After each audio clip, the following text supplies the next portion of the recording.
Hey guys, it's Lisette here. Today's video is going to be the long-awaited curly hair journey. I finally feel like I can really talk about my curly hair journey because I feel like I'm finally on the right path with my hair, and I want to just explain everything that I've been through and give you guys some advice. Also, please excuse my sick voice.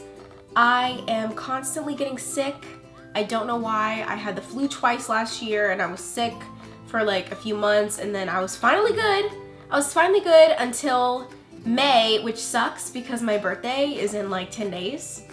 So that's a thing. Anyways, I wanted to do this video. Some of you guys have been requesting it like on my Instagram and have been like emailing me and stuff. So I just wanted to give you guys the full story. This video is also going to be full of probably very embarrassing / ugly photos of myself. So that's just a warning. Be prepared. Don't be afraid. I'm just kidding, but no, I'm actually not. You guys on YouTube actually have kind of watched me grow up, which I think is really cool, and you guys have actually been a part of my hair journey with me. Whether you realize that you've been a part of it or not, especially if you've been subscribed for a very long time, then you have been with me since the beginning, and I think that's pretty cool. But this is what my hair looks like now. Every single day in middle school, 6th and 7th grade, I wore my hair into a bun. I literally put my hair into a bun. It was wet. It was sometimes not even detangled because I didn't know what I was doing. My mom's white. She didn't know what she was doing. And so like I don't live with my dad, and it was just a mess. My hair was a mess. I looked a mess, and that's just how it was. I distinctly remember the first time that I ever straightened my hair in school. My sister Tara and I, we both straightened our hair, and we were in chorus class. I was in 6th grade and she was in 7th grade.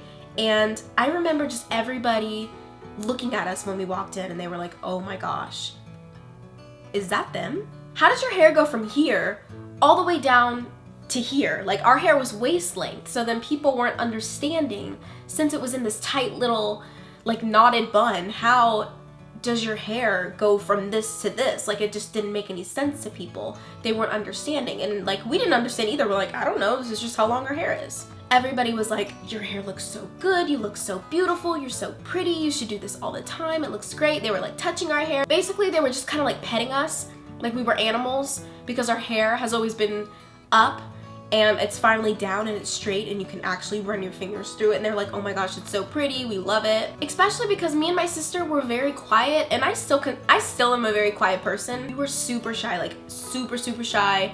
Never even talked in school, and then everyone's giving us attention.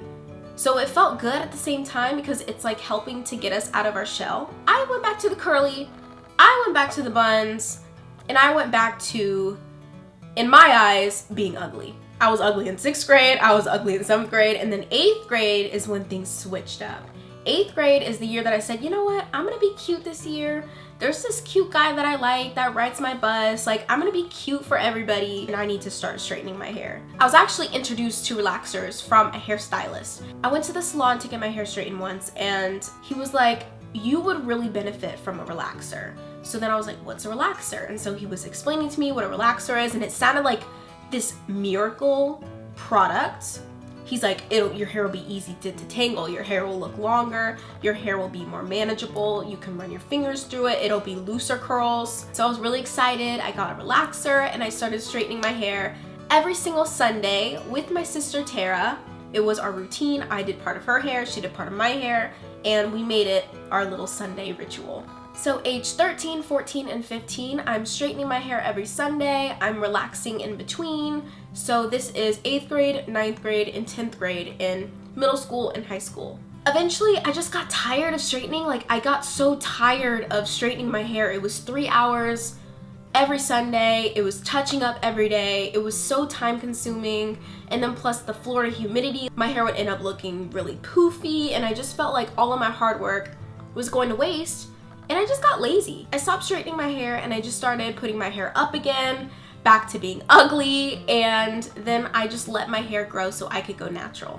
In 2012, so I was 15 or 16, that is when I big chopped for the first time. A lot of you guys think that the first big chop was the one that I have posted on my YouTube, but nope, that's not true. I've actually big chopped twice, and the first time was in 2012 when I was a sophomore going into junior year in high school. Once I went natural, I became very bored. My hair was very short, it was very curly, I didn't know what to do with it, it was just kind of there, and I was like, oh, what do I do? I don't really like this. Then I discovered something called the keratin treatment, and I still get questions about this today. No, I do not have the keratin treatment in my hair anymore, but I got my first ever keratin treatment in 2012, and that is, I believe, my first ever YouTube video that I created on this channel. I thought it would be fun to make a video, so I made a video of my experience and I posted it on YouTube, and I was just like, you know, whatever happens, happens. This is cool. I want to just share my experience. In 2012, I also started this kick of going blonde, and it's always failed miserably, but I finally got it now. But it actually took a few tries. I got some blonde highlights, and I also got my second keratin treatment because my roots were going out and I needed to try to get the roots done, but the whole head got done, and when the whole head got done with my hair, it just messed everything up. My curls were so loose, everything was a mess, and I started to tell everybody on my YouTube, I'm like, look, the keratin treatment can mess up your hair, like don't get on the keratin treatment. In 2013, I was just letting my hair grow. I wanted to just leave it alone. I was sick of the keratins, I was done with that, and occasionally I would just straighten my hair every now and then, just so I could change up my look because I was really just still bored with my hair. In 2013, I also decided to do like a little mini chop to cut off some of the dead ends because the keratin really just messed up my hair, made it really thin, it made it look really brittle. So I decided to cut it off and snip, and I made my hair about this long, but it still had some of the keratin and it wasn't fully natural, it was just like a little mini chop. Also in 2013, I tried to go blonde again, but all the stylists kept messing up my hair color. This is probably the worst consecutive hair coloring gone wrong experiences that I've ever had. Like, my hair was this reddish color, my hair actually turned green at one point. Like, in the light, it actually looked green. I had someone at school tell me that my hair looked green, and it was one of the worst days of my life because I was walking around school thinking that I had green hair, and I come home and I was just crying because I'm like, dude, my hair's green. Then my hair turned gold, and it was just me coloring my hair like boom, boom, boom, back to back, like every other day, trying to fix the other stylists' wrongs. So I had this like brownish, orangish color, and I just kind of left that in my hair because my hair, I felt like it was gonna fall out if I just kept touching it and being weird with it. So I left it alone until 2014. I bought a box dye and I dyed my hair dark brown. I did this right before prom because my dress was blue and gold and my hair looked gold. My hair can't match my dress like that. Like, that's embarrassing. So I dyed my hair brown and I fixed it myself. I'm letting my hair be. I'm leaving it alone. It's still very long, but it's very damaged, and I was contemplating for a very long time, like, my hair's so long, but then on the other hand, my hair's so damaged, so I didn't want my hair to be long and damaged. I would rather it be short and healthy. In 2014, that is when I big chopped again for the second time, and that's the one that you guys most likely know. It's the one that is one of my most watched videos on my channel, and it's me big chopping. I cut off probably 3 to 6 inches all throughout my head. My hair went from being about here to being about here. I actually did it right before graduation. I don't know what is with these like spontaneous things that I'm doing like right before major events like my prom, and also like I cut my hair right before graduation. Everything could have went wrong, but I did it, and it was very splotchy. That's what I also remember. My hair was also very, very splotchy because like the bangs at one point I just was like, and I cut them straight across, and then there was this line here, and I really didn't know what I was doing, but I knew enough, and I knew that I just wanted the damage off, and I cut it. That is one of the best decisions that I've ever made in my life regarding my hair, and I'm so happy that I did it, because if I wouldn't have had the courage in that moment, in time, I probably would have never cut it, and it probably would have stayed damaged. In 2015, I again tried to go blonde, and my color just got messed up again. I went to this one stylist, and she ended up dyeing my hair black. She said it was gonna be brown. It Like, I don't know if it was a very deep brown. It was very dark, and it was something that I was like, I really had to get used to because I'm trying to go blonde and I went to black. So I was like, how do I reverse that? In 2016, the color is slowly fading and it's turning into like a reddish brown, like a light brown. So I eventually just add more highlights slowly, and it's 2017. I'm turning 21, and this is what my hair looks like now. My curly hair journey was 7 years or more in the making. I big chopped twice, but this is my hair now, and this is the healthiest that my hair has been in a very, very long time. And this is something that I'm really proud of and I'm really happy for, because it took me a while. It took me so long. So long to like my hair. I used to want my hair to be smaller. I used to want it to be flatter. I used to want it to be like, I don't even know, like I wanted it to be very flat to my face. I didn't want it to be big. I didn't want there to be any volume. I wanted to hide. It took me a very long time to like my hair.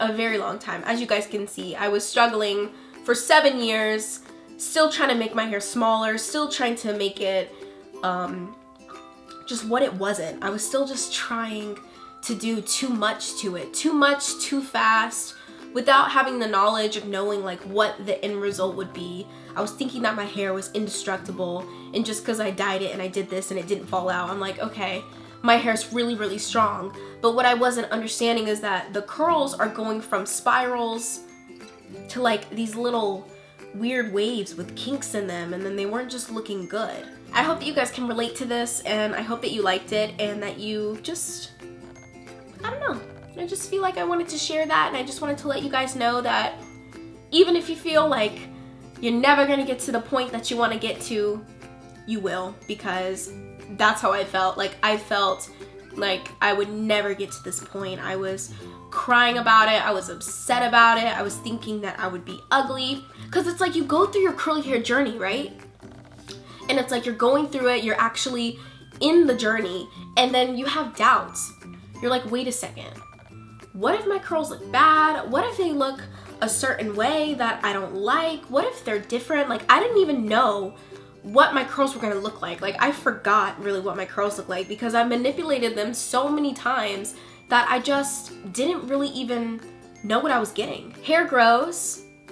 It'll always grow. It'll continue to grow, even though it seems to grow very slow, but it grows. I'm definitely more cautious with my hair and I'm more careful, but I'm really happy where I am now, and I'm just thankful that I finally have reached this. I want you guys to leave me a summary of your curly hair journey. If you want to tell me the whole curly hair journey, go ahead and tell me the whole curly hair journey. I'm gonna be reading the comments. I always read the comments. Even if I don't respond, I'm always reading the comments. You can leave me your curly hair journey and leave me something positive that you like about your hair. I hope that you guys liked this video, and if you did, please make sure to give me a thumbs up and subscribe to my channel if you haven't already. I'll see you guys next time. Bye!